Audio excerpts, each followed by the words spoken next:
പ്രിയപ്പെട്ട വിദ്യാർത്ഥികളെ, നമ്മൾ പഠിച്ചുകൊണ്ടിരിക്കുന്നത് ഒരു പാർട്ട്ണർഷിപ്പ് ഫേമിൻ്റെ റീകോൺസ്റ്റിറ്റ്യൂഷനുകളെ കുറിച്ചിട്ടാണ്. അത് ഏതെല്ലാം രൂപത്തിലായിരുന്നു എന്നുള്ളതാണ് നമ്മൾ ഇൻട്രൊഡക്ഷനിൽ കണ്ടത്. Change in profit sharing ratio ആകാം, admission of a new partner ആകാം, retirement of an existing partner ആകാം, ഡെത്ത് ഓഫ് എ പാർട്ട്ണർ ആകാം.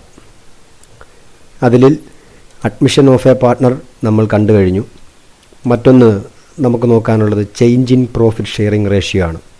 അതായത് നിലനിൽക്കുന്ന പാർട്ട്നേഴ്സിന് തീരുമാനിക്കാം അന്നുവരെ ഉണ്ടായിരുന്ന അവരുടെ പ്രോഫിറ്റ് ഷെയറിംഗ് റേഷ്യോയിൽ മാറ്റം വരുത്താൻ ആർക്ക് തീരുമാനിക്കാം? നിലവിലുള്ള പാർട്ട്നേഴ്സിന് തീരുമാനിക്കാം. അത്തരത്തിലൊരു മാറ്റം വന്നാൽ എങ്ങനെയാണ് നമ്മളുടെ ബുക്സ് ഓഫ് അക്കൗണ്ടിൽ അത് പ്രതിധ്വനിക്കുന്നത് എന്നുള്ളത് നമുക്ക് ഒരു പ്രോബ്ലം സോൾവ് ചെയ്തുകൊണ്ട് തന്നെ മനസ്സിലാക്കാം.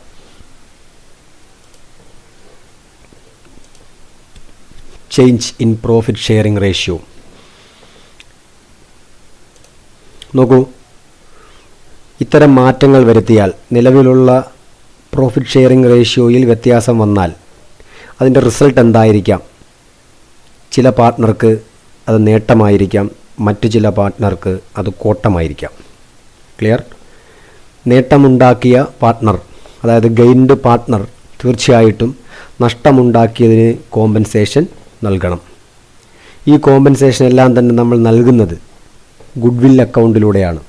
അതിലൂടെയാണ് നമ്മൾ ഇത്തരം അഡ്ജസ്റ്റ്മെൻറ്റുകൾ നടത്തുക.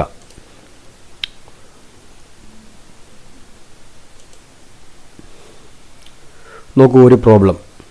സാധാരണഗതിയിൽ നമ്മൾ അഡ്മിഷൻ്റെ സമയത്ത് എന്തെല്ലാമായിരുന്നു പുതിയൊരു പാർട്ട്ണറിനെ അഡ്മിറ്റ് ചെയ്തപ്പോൾ ചെയ്തത്?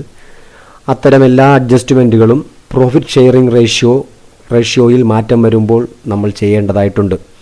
അതായത് നിലനിൽക്കുന്ന ലാഭം പങ്കിടുന്ന അനുപാതം മാറി പുതിയ പ്രോഫിറ്റ് ഷെയറിംഗ് റേഷ്യോ വരിക എന്ന് വച്ചാൽ പുതിയൊരു ഫേം വരിക എന്ന് തന്നെയാണ് സാങ്കേതികമായി നാം മനസ്സിലാക്കേണ്ടത്. അതുകൊണ്ട് തന്നെ നിലനിൽക്കുന്ന ഫേമിൻ്റെ ഫിനാൻഷ്യൽ സ്റ്റേറ്റ്മെൻറ്റുകളിൽ അഴിച്ചുപണികൾ നമുക്ക് നടത്തേണ്ടതായിട്ട് ഉണ്ട്. നോക്കൂ, ദിനേശ്, രമേശ്, സുരേഷ് 3 പാർട്ട്ണർ. അവരുടെ പഴയ റേഷ്യോ 3:3:2 ആണ്. അവർ തീരുമാനിക്കുന്നു എന്ത്? ഇനി മുതൽ നമ്മൾ ഈക്വൽ പാർട്ട്നേഴ്സ് ആയിരിക്കും. ഒരു ബാലൻസ് ഷീറ്റ് കിടപ്പുണ്ട്. അതുപോലെ തന്നെ റീവാല്യുവേഷൻ്റെ ചില അഡ്ജസ്റ്റ്മെൻറ്റുകളുമുണ്ട്. ഫിക്സഡ് അസറ്റ് 3,31,000 ഒരു പ്രൊവിഷൻ ക്രിയേറ്റ് ചെയ്യാൻ പറയുന്നുണ്ട്.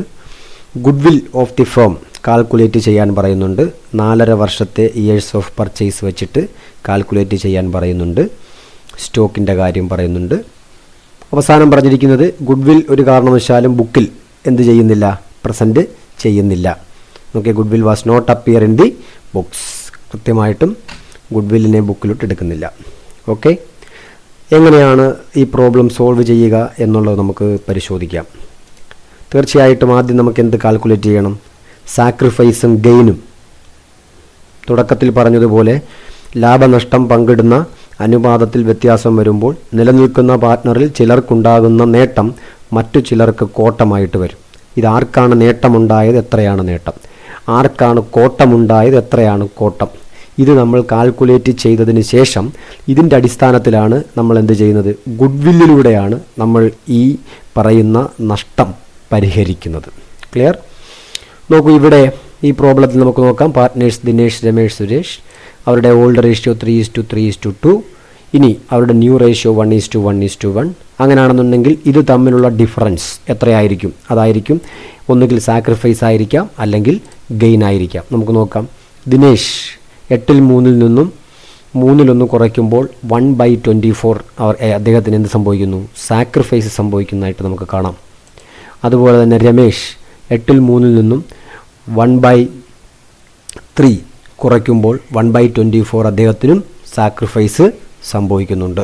രണ്ടുപേർക്കും സാക്രിഫൈസ് ആണെന്നുണ്ടെങ്കിൽ തീർച്ചയായിട്ടും ആ കുറവ് മൂന്നാമതൊരാൾക്ക് വന്നു ചേർന്നിരിക്കാം, അല്ലേ? നമുക്ക് നോക്കാം. സുരേഷ് 2/8 നിന്നും 1/3, 2/8 ആണ് വലുത്, അല്ലേ? അതിൻ്റെ അർത്ഥം എന്താണ്? 2/24 അദ്ദേഹത്തിന് നേട്ടം ഉണ്ടാക്കിയിരിക്കുകയാണ്. ക്ലിയർ? അപ്പോൾ ഇവിടെ സുരേഷ് എന്ന പാർട്ട്ണർ ഗെയിൻഡ് പാർട്ട്ണറും ബാക്കി 2 പേരാരാണ്? സാക്രിഫൈസ്ഡ് പാർട്ട്ണറുമാണ്. നോക്കൂ 1/24 1/24 -2/24 എന്നാണ് ഞാൻ എഴുതിയിരിക്കുന്നത്. അത് ഗെയിനെ സൂചിപ്പിക്കുന്നു. സോ ഒരു ജേണൽ എൻട്രി കൂടി നമ്മൾ പറയാം. ഇതെങ്ങനെയാണ് അഡ്ജസ്റ്റ് ചെയ്യുന്നതെന്ന് വെച്ച് കഴിഞ്ഞാൽ ഗെയിൻ സംഭവിച്ചാൽ നേട്ടമുണ്ടാക്കിയ പാർട്ട്ണറിൻ്റെ ക്യാപിറ്റലിൽ നിന്നും ഈ പറയുന്നത് പോലെ നമ്മൾ ഗുഡ്വില്ലിന് ആനുപാതികമായിട്ടുള്ള തുക എടുത്ത് സാക്രിഫൈസ് ചെയ്ത പാർട്ട്നേഴ്സ് ആരാണോ അവർക്ക് സാക്രിഫൈസിങ് റേഷ്യോയിൽ വീതിച്ച് കൊടുക്കും. സ്വാഭാവികമായിട്ടും ജേണൽ എൻട്രി അതിൻ്റെ നെറ്റ് എൻട്രി എങ്ങനെ വരും, ലാസ്റ്റ് എൻട്രി എങ്ങനെ വരും, gain the partner capital account is debited to sacrificing partners capital account. ഇതായിരിക്കും അതിൻ്റെ എൻട്രി. ക്ലിയർ? ഇത്രയും ചെയ്തതിന് ശേഷം നമ്മളിനി പ്രോബ്ലത്തിലേക്ക് പോകുന്നു. എന്താണ്? ആദ്യം നമ്മൾ റീവാല്യുവേഷൻ അക്കൗണ്ട് തയ്യാറാക്കുന്നു. Fixed asset should be valued at 3,31,000. Books പ്രകാരം 2,80,000 ഫിക്സഡ് അസറ്റ്. അതായത് എത്ര രൂപയുടെ വ്യത്യാസം? 51,000 രൂപയാണ് ഫിക്സഡ് അസറ്റ് വർദ്ധിച്ചത് അല്ലേ? Fixed asset account is debited to revaluation account. Then ഒരു പ്രൊവിഷൻ ക്രിയേറ്റ് ചെയ്യാൻ പറയുന്നുണ്ട്. തീർച്ചയായിട്ടും entry revaluation account is debited to provision accounts. അതിനു മുമ്പ് ഒരു സ്റ്റോക്ക് നോക്കുക. The value of stock be reduced to ₹1,12,000. 1,20,000 ഉണ്ടായിരുന്നത്. 8,000 രൂപ കുറഞ്ഞു 1,12,000 journal entry revaluation account is debited to stock accounts. അതിനുശേഷം എന്താണ്? നമ്മൾ നേരത്തെ പറഞ്ഞ പ്രൊവിഷൻ്റെ പോസ്റ്റിംഗ് നമ്മൾ നടത്തി 3,000. ക്ലിയർ? ഇത് മാത്രമേ ഉള്ളൂ. നമ്മൾ അഡ്ജസ്റ്റ് ചെയ്യുന്നു. എത്രയാണ്? 51,000 11,000 പോയിട്ട് ബാക്കി 40,000 രൂപ 3:3:2 എന്ന റേഷ്യോയിൽ വീതിക്കുമ്പോൾ ദിനേഷ് 15,000, രമേശ് 15,000, സുരേഷ് 10,000 ഇങ്ങനെ വീതിക്കും. Clear? So what is next? തീർച്ചയായിട്ടും പാർട്ട്നേഴ്സിൻ്റെ ക്യാപിറ്റൽ അക്കൗണ്ട്സ്. ഓക്കെ, ഈ പറയുന്ന പാർട്ട്നേഴ്സ് ക്യാപിറ്റൽ അക്കൗണ്ടാണ് പാർട്ട്നേഴ്സ് ക്യാപിറ്റൽ അക്കൗണ്ട്സ്. നമുക്ക് നോക്കാം. ആദ്യം ബാലൻസ് അല്ലേ? പാർട്ട്നേഴ്സിൻ്റെ ബാലൻസ് ബ്രോ ഡൗൺ 1,80,000 ആൻഡ് 70,000. അതിനുശേഷം നമ്മൾ നോക്കി ഒരു ജനറൽ റിസർവ് കിടപ്പുണ്ട് അല്ലേ? ഈ ജനറൽ റിസർവിനെ നമ്മൾ ഓൾഡ് റേഷ്യോയിൽ ഓൾഡ് പാർട്ട്നേഴ്സിന് വീതിച്ചു കൊടുക്കും. Entry general reserve account is debited to old partners capital account. Posting by general reserve 30,000, 30,000 and 20,000. Clear? Then ഇനി ഇതിനകത്ത് എന്താണ് വരിക? റീവാല്യുവേഷൻ അല്ലേ? നമുക്ക് നോക്കാം. ഈ പറയുന്ന റീവാല്യുവേഷൻ എത്രയായിരുന്നു? റീവാല്യുവേഷൻ അക്കൗണ്ട്സ് നോക്കൂ. റീവാല്യുവേഷൻ പ്രോഫിറ്റാണ്. Entry revaluation account is debited to Dinesh capital to Ramesh capital to Suresh capital. Posting by revaluation 15,000, 15,000, 10,000. Clear? ഇനി നമ്മൾ ഈ അഡ്ജസ്റ്റ്മെൻറ്റിലേക്ക് പോവുകയാണ്. എന്താണ്? ഗുഡ്വില്ലിനെ കാൽക്കുലേറ്റ് ചെയ്യണം. അതുമായി ബന്ധപ്പെട്ട് നമ്മൾ അഡ്ജസ്റ്റ്മെൻറ്റ് നടത്തണം. Clear? Heading calculation of goodwill and related adjustment. നോക്കൂ, ആവറേജ് പ്രോഫിറ്റ് അല്ലേ? നമ്മളിവിടെ ആവറേജ് പ്രോഫിറ്റ് നമുക്ക് തന്നിരിക്കുന്ന ഇൻഫർമേഷൻ അനുസരിച്ചിട്ട് 20,000 രൂപയാണ് ആവറേജ് പ്രോഫിറ്റ്. അത് വെച്ചിട്ട് നമ്മൾ ഗുഡ്വിൽ കാൽക്കുലേറ്റ് ചെയ്യുമ്പോൾ 4.5 വർഷത്തെ ഇയേഴ്സ് ഓഫ് പർച്ചേസ് വെച്ച് ഗുഡ്വിൽ കാൽക്കുലേറ്റ് ചെയ്യുമ്പോൾ നമുക്ക് 90,000 രൂപയാണ് ഗുഡ്വില്ലായിട്ട് കിട്ടുക. ഓക്കെ, സുരേഷിൻ്റെ ഗെയിൻ എന്ന് പറഞ്ഞാൽ 2/24 ആണ്. അതുകൊണ്ട് തന്നെ ഈ ഗുഡ്വില്ലിൻ്റെ അതായത് 90,000-ൻ്റെ 24-ൽ 2 ഭാഗം സുരേഷ് ആർക്ക് കൊടുക്കണം? നഷ്ടപ്പെട്ട അതായത് സാക്രിഫൈസ് സംഭവിച്ചിട്ടുള്ള ദിനേഷിനും രമേഷിനും കൊടുക്കണം. അത് അവർ എന്തു ചെയ്യും? തുല്യമായി, അതായത് ഇവിടുത്തെ സാക്രിഫൈസിങ് റേഷ്യോ ആയിട്ടുള്ള 1:1 എന്ന റേഷ്യോയിൽ അവർ വീതിച്ച് എടുക്കും. അതായത് 3,750 രൂപ വെച്ച് ദിനേഷിനും രമേഷിനും ആര് കൊടുക്കണം? സുരേഷ് കൊടുക്കണം. ക്ലിയർ? എൻട്രി നോക്കൂ. Suresh capital account is debited 7,500 to Dinesh capital account to Ramesh capital accounts. എങ്ങനെ പോസ്റ്റ് ചെയ്യും? ദിനേഷ് ആൻഡ് രമേഷ് ക്യാപിറ്റൽ 7,500 രൂപ. ദെൻ സുരേഷ് ക്യാപിറ്റൽ 3,750, 3,750 രൂപ. ക്ലിയർ?